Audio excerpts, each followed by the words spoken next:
WH ওয়ার্ডের সাথে আরেকটা ডাব্লিউএইচ ওয়ার্ড যুক্ত হয়ে অনেক ক্ষেত্রেই ব্যবহার হয়। বলো তো কোন কোন ক্ষেত্রে ব্যবহার হয়?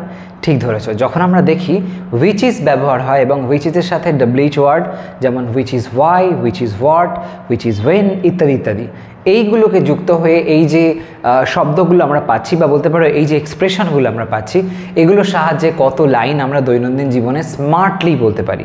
এতে করে হয়তো লাইনটা একটু বড় দেখায়, কিন্তু তা সত্ত্বেও এর জন্য একটা স্মার্টনেস আসে। তাই জন্য মাঝে মধ্যে এরকম ধরনের বিশেষ কিছু এক্সপ্রেশন ইউজ করে তোমরা যদি লাইনগুলোকে বলো, তাহলে এটা কিন্তু আলাদাই রকমের একটা গুরুত্ব এনে দেবে। সেন্টেন্সগুলোকে একটু ডিফারেন্টভাবে সাজিয়ে তুমি বলতে পারবে। তাই জন্য এই ধরনের যে ফ্রেজগুলো বা এক্সপ্রেশনগুলোর যে ব্যবহার কিভাবে হচ্ছে বুঝে নেওয়াটা ভীষণভাবে দরকার। তো এর আগেও আমি এই বিষয়ের উপরে ভিডিও করেছিলাম, আজকে আরও একটা ভিডিও নিয়ে চলে আসলাম। তোমাদের মধ্যে আমাকে রিকোয়েস্ট করেছিলে যে এই বিষয়টাকে আরেকটু বেটারভাবে এক্সপ্রেস করার জন্য, তো দ্যাটস ওয়াই আমি নিয়ে আসলাম এখানে এই ধরনের কনসেপ্টের উপরে আরেকটা ভিডিও। তো দেখো এখানে আমি বেশ কিছু লাইন্স লিখেছি, যে লাইন্সগুলোর মধ্যে দিয়ে আমরা এই বিষয়টাকে বুঝে নেব। ট্রান্সলেশনটা কত সহজ এবং কত সুন্দর স্মার্ট সাউন্ড করে সেটাই কিন্তু এখানে দেখে নাও। এখানে যে কনসেপ্টটা বোঝানো হয়েছে হুইচ ইজ তার সাথে সাথে ডাব্লিউএইচ ওয়ার্ড, তো এটা কেমন কেমন অর্থ বহন করতে পারে সেটা ডিপেন্ড করে পরে কোন ডাব্লিউএইচ ওয়ার্ডটা আছে তার উপরে। ওকে, দেখে নাও এখানে প্রথম যে লাইনটা লেখা আছে সেটা আগে পড়ে নিই। কি বলা হয়েছে? আমি ক্লান্ত বোধ করছিলাম তাই তাড়াতাড়ি ঘুমোতে গিয়েছিলাম। আমি ক্লান্ত বোধ করছিলাম তাই তাড়াতাড়ি ঘুমোতে গিয়েছিলাম। এখানে এই যে তাই কথাটা বলা হয়েছে, এই যে তাই শব্দটা ব্যবহার করা হয়েছে, এটা দেখাচ্ছে একটা রেজাল্ট, কারণ হিসেবে বোঝানো হয়েছে আমি ক্লান্ত বোধ করছিলাম এই বিষয়টা। যদি আমরা লাইনটাকে প্রপারলি ট্রান্সলেট করি তাহলে দেখো কীরকম আসে। আমি ক্লান্ত বোধ করছিলাম, পাস্ট কন্টিনিউয়াস টেন্সে এটা আমরা করব, যেহেতু বোধ করছিলাম বলা হচ্ছে, তো সেই সেন্সে I was feeling tired দিলাম। আমি ক্লান্ত বোধ করছিলাম তাই তাড়াতাড়ি ঘুমাতে গিয়েছিলাম। এই যে তাই অর্থে আমরা যদি এই ধরনের সেট আপ ইউজ করতে চাই তাহলে সেক্ষেত্রে আমাদের বলতে হবে which is why। তো I was feeling tired which is why, যে জন্য আর কি, বা তাই এই সেন্সে তাড়াতাড়ি ঘুমাতে গিয়েছিলাম। তাড়াতাড়ি ঘুমাতে গিয়েছিলাম। I went to bed early. Right? I was feeling tired which is why I went to bed early. তাহলে এই যে লাইনটা আমি এখানে বললাম, এখানটার মধ্যে এই যে which is why, এটা একটা জয়নার হিসেবে কাজ করছে, একসাথে একটা কম্বিনেশন হিসেবে এই তাই সেন্সটাকে বোঝালো। হ্যাঁ, অবশ্যই এটা আমরা এরকমভাবেও বলতে পারতাম যে as I was feeling tired I went to bed early, অথবা এরকমও বলতে পারতাম because I was feeling tired I went to bed early. অসুবিধা নেই, অবশ্যই বলতেই পারি এরকম বিভিন্নভাবে, সো দিয়েও বলা যেতে পারে। কিন্তু যদি তুমি হুইচ ইজ ওয়াই বলো, একটু স্মার্ট সাউন্ড করে। আর তাছাড়া বারবার একই রকমের লাইন বানাতে থাকলে তোমার যে মানে ইউনিকনেসটা সেটা হারিয়ে যাবে কোথাও। সেজন্য এটা খুবই গুরুত্বপূর্ণ বিষয় যে তুমি বিভিন্ন রকমের আর কি লাইক ভেরিয়েশনস ইউজ করো। যদি তুমি যত different type of point of view থেকে তোমার নিজের এবিলিটিটা দেখাবে, তত তোমার কিন্তু ইংলিশের গ্রোথটা আসবে। তাই জন্য এই ধরনের যে বিশেষ ফ্রেজ বা এক্সপ্রেশন, এগুলোকে শিখে রাখা দরকার আছে। পরেরটা দেখো, সে বাস ধরতে পারেনি তাই তার দেরি হয়েছিল। সে বাস ধরতে পারেনি তাই তার দেরি হয়েছিল। তাহলে এই প্রথম অংশটা যদি আমরা লিখি, সে বাস ধরতে পারেনি মানে এক কথায় বলতে পারি আমরা সে বাসটা মিস করেছিল, এরকমও বলতে পারি।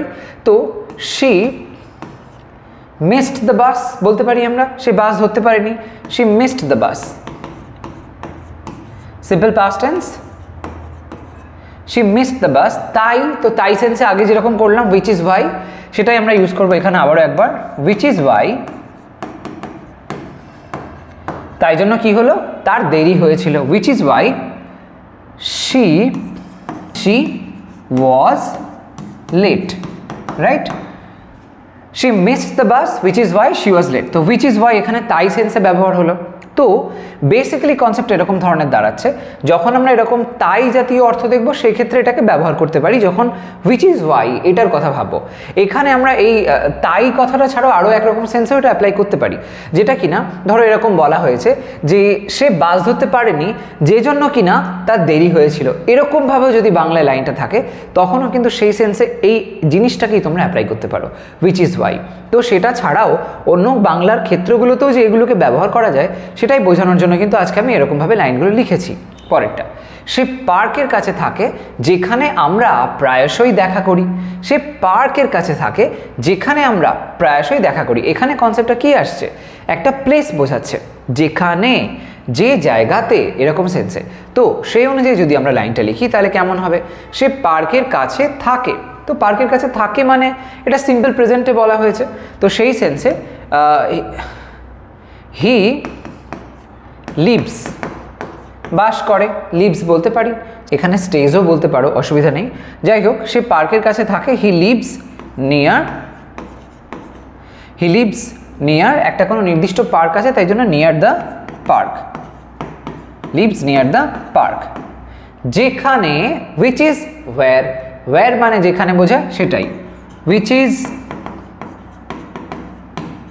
is where, যেখানে আমরা প্রায়শই দেখা করি, which is where আমরা প্রায়শই দেখা করি। তো we often meet, right, which is where we often meet। পরেরটা দেখো, তো এখানে আমরা যেটা দেখতে পেলাম বেসিক্যালি সেটা হলো which is where, রাইট। পরেরটা, আমরা ছাদে গিয়েছিলাম যেখানে সিগন্যাল শক্তিশালী ছিল। আবারও একবার যেখানে সেন্সটা আসছে, তাহলে সেমভাবে এটাও তো করতে পারি, তাই না? আলাদা কিছুই নয়, সহজেই আমরা এটাকে করে দিতে পারবো। আমরা ছাদে গিয়েছিলাম যেখানে সিগন্যাল শক্তিশালী ছিল। তো ছাদে গিয়েছিলাম আমরা, তো সিম্পল পাস্ট টেন্সে লিখতে পারি আমরা কোথায় গিয়েছিলাম না ছাদে গিয়েছিলাম। যাওয়া সেন্সে গো ভার্বের second form went, we went. কোথায় গেলাম? ছাদে। we went to the rooftop, we went to the rooftop, যেখানে সিগন্যাল শক্তিশালী ছিল, যেখানে সিগন্যাল শক্তিশালী ছিল। তো সেই সেন্সে একইভাবে লিখবো আমরা which is where, যেরকমটা আগে হয়েছে। which is where মানে হলো যেখানে, যে জায়গাতে কি সিগন্যাল শক্তিশালী ছিল, the signal was powerful, right? which is where the signal was powerful, right? which is where the signal was powerful। তো এখানে which is where এটা হলো সেই লিঙ্কারটা, বা বলতে পারি সেই এক্সপ্রেশন বা ফ্রেজটা যেটা এখানে জয়েন করতে সাহায্য করছে। পরেরটা, আমি ওর জন্মদিন ভুলে গিয়েছিলাম তাই সে মন খারাপ করেছিল। আমি ওর জন্মদিন ভুলে গিয়েছিলাম তাই সে মন খারাপ করেছিল। তো এই লাইনটা অলরেডি তোমরা বলো কি হবে। এটা ঠিক যেরকমভাবে আগে করেছি সেম প্রসেসে এটাই করতে পারি, অর্থাৎ এই যে তাই অর্থটা আছে, তাই সেন্সে আমরা which is why ব্যবহার করতেই পারি, সেরকমভাবে লাইনটা লিখব। আমি ওর জন্মদিন ভুলে গিয়েছিলাম, তো সিম্পল পাস্ট টেন্সে ধরতে পারি আমরা। তো সেই অনুযায়ী আই ভুলে গিয়েছিলাম, তাই জন্য ফরগেট হয়ে গেল ফরগট। আই ফরগট, আমি ভুলে গিয়েছিলাম কি ওর জন্মদিন, his birthday. I forgot his birthday, কমা, যে জন্য কিনা বা তাই which is why সে মন খারাপ করেছিল, তো মন খারাপ করা মানে আপসেট হয়েছিল বলতে পারি, তাহলে হি ওয়াজ আপসেট এটা বলতে পারি। সে হয়েছিল আপসেট, হি ওয়াজ আপসেট। বোঝা যাচ্ছে কনসেপ্টটা কীরকমভাবে কাজ করছে। এই যে তাই সেন্সে আমরা তাহলে which is why এর ব্যবহারটা আবারও কিন্তু দেখতে পেলাম। পরের লাইনটা দেখো, বৃষ্টি শুরু হয়েছিল তখন আমরা চলে যাওয়ার সিদ্ধান্ত নিয়েছিলাম। এখানে যে শব্দটা জয়েন করছে সেটা হলো তখন সেন্সে, মানে সময় যেহেতু বোঝাচ্ছে তাই আমরা এখানে লিখবো which is when যখন কি না, এরকম সেন্সে। তো বৃষ্টি শুরু হয়েছিল, তো এরকম বলতে পারি যে it started raining, okay, it started raining, বললাম it started raining। তখন which is when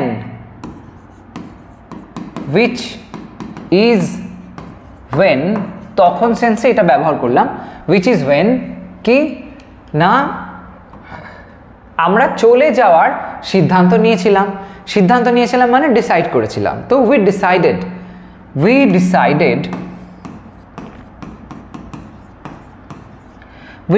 কি চলে যাওয়ার সিদ্ধান্ত নিয়েছিলাম। we decided to leave, চলে যাওয়া মানে লিভ করা। we decided to leave। which is when we decided to leave। তাহলে এখানে সময় যেহেতু বোঝাচ্ছে তখন সেন্সটা বোঝানোর জন্য which is when ব্যবহার করলাম। পরেরটা দেখো, নেক্সট লাইনটা একটু অন্য রকমের লাইন আমি লিখেছি, সেই মুহূর্তেই আমি জানতাম যে আমি পাস করেছিলাম। সেই মুহূর্তেই আমি জানতাম যে আমি পাস করেছিলাম। এখানেও দেখো সময়টা বোঝাচ্ছে, একটা নির্দিষ্ট মোমেন্টকে বলছে, তো সেই সেন্সে এখানেও আমরা when ব্যবহার করেই করব, কিন্তু এখানে ফরম্যাটটা একটু ডিফারেন্ট হবে।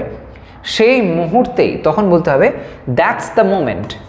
সেই মুহূর্তেই that's the moment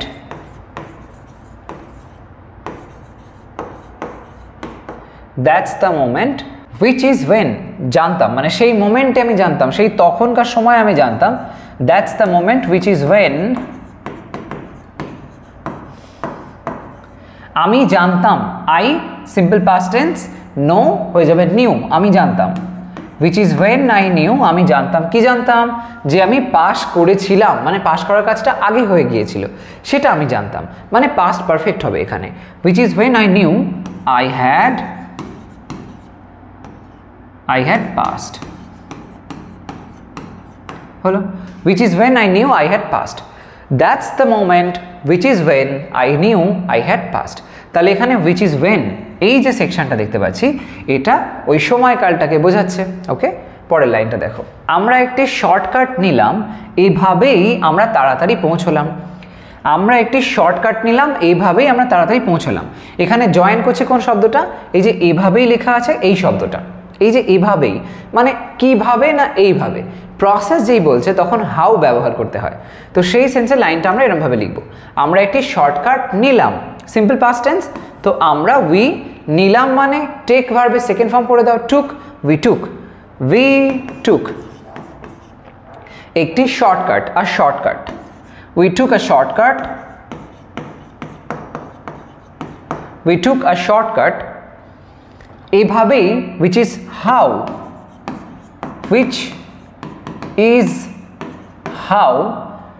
we took a shortcut which is how আমরা তাড়াতাড়ি পৌঁছলাম। তো আমরা we পৌঁছলাম মানে পৌঁছানো সেন্সে রিচ ভার্বে ব্যবহার করতে পারি, হয়ে যাবে reached, simple past tense. we reached তাড়াতাড়ি মানে early, we reached early, right? we took a shortcut which is how we reached early। তাহলে এইভাবেই সেন্সে which is how ব্যবহার হলো। পরেরটা দেখো, সে একটি ব্যাংকে কাজ করে, এটাই সে সবসময় চেয়েছিল। সে একটি ব্যাংকে কাজ করে, এটাই সে সবসময় চেয়েছিল। তো এই সেন্সটা কিভাবে হবে, এই যে বলা হচ্ছে না এটাই, একটা কোনো জিনিসকে স্পেসিফাই করা হচ্ছে এটাই বলে, এরকম হলে আমরা হোয়াট ব্যবহার করি। ওকে, হোয়াট। তাহলে সেই সেন্সে সে একটি ব্যাংকে কাজ করে মানে অ্যাট প্রেজেন্ট সে ব্যাংকে কাজ করে, সিম্পল প্রেজেন্ট টেন্স। তো সে একটি ব্যাংকে কাজ করে, হি কাজ করে মানে ওয়ার্ক, এস জুড়ে দাও যেহেতু he third person singular number. তো হি ওয়ার্কস কোথায়, একটি ব্যাংকে কাজ করে। তো হি ওয়ার্কস কোনো জায়গায় কাজ করা সেন্সে, এক্ষেত্রে আমরা ব্যাংক যেহেতু বলছে এই ব্যাংকে কাজ করে তো অ্যাট ব্যবহার করব। হি ওয়ার্কস অ্যাট আ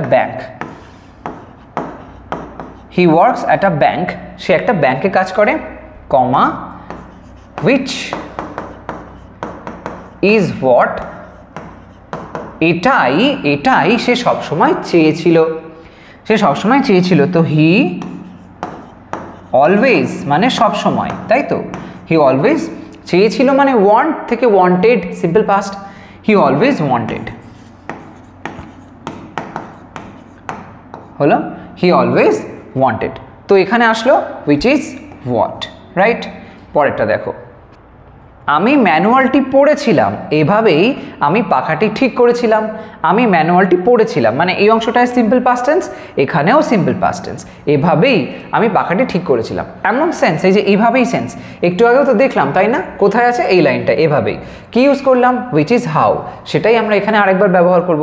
লেখা যাক, আমি ম্যানুয়ালটি পড়েছিলাম। তো আই পড়েছিলাম সিম্পল পাস্ট টেন্সে, রিড স্পেল হবে একই কিন্তু উচ্চারণটা পাল্টে যাবে। সিম্পল পাস্টে রিড হবে V2 ফর্ম, উচ্চারণ হবে রেড। ওকে, আই রেড কি, আই রেড ম্যানুয়ালটা, আই রেড দ্য ম্যানুয়াল।